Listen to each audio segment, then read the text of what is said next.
Upang bigyang pansin ang ilang issues sa infertility, isang panukalang batas ang isinusulong sa Kamara para bigyang tulong ang mga individual na nangangailangan ng serbisyo medikal.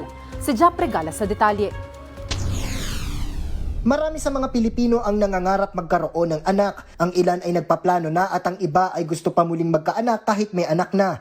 Pero hindi lahat ay may kakayahang makabuo dahil sa ilang rason pangkalusugan. Kaya naman isinusulong ni Pampanga 1st District Representative Carmelo Lazatin Jr. ang pagpapalawak ng health plans at insurance para masakop ang ilang mga serbisyo para sa reproductive health tulad na lang ng ovulation induction, artificial insemination, in vitro fertilization, intracytoplasmic sperm injection, egg freezing at iba pa. Ito'y sa ilalim ng House Bill No. 10003 o ang Infertility Treatment Coverage Act. Ayon kay Representative Lazatin, marami sa mga Pilipino ang nais magkaroon ng sariling anak pero hindi lahat ay may kakayahan dahil sa isyung pangkalusugan at kung mayroon mang treatment ay hindi lahat ng ito ay abot kaya. Pero sa tulong ng panukala, mabibigyan ng access ang mga Pilipino na maabot ang ganitong serbisyo sa ilalim ng kanilang health plans at insurance na magpapababa sa presyo ng kanilang babayaran. Dito, magkakaroon ng kakayahang makakuha ng murang serbisyo ang mga kwalipikadong individual na nakapasa sa eligibility criteria, documentation requirements, serbisyong sakop nito at mga gamot. Samantala, umaasa naman ang mambabatas na maipapasa ang naturang panukala para mabigyang pansin ang dumaraming problema sa infertility.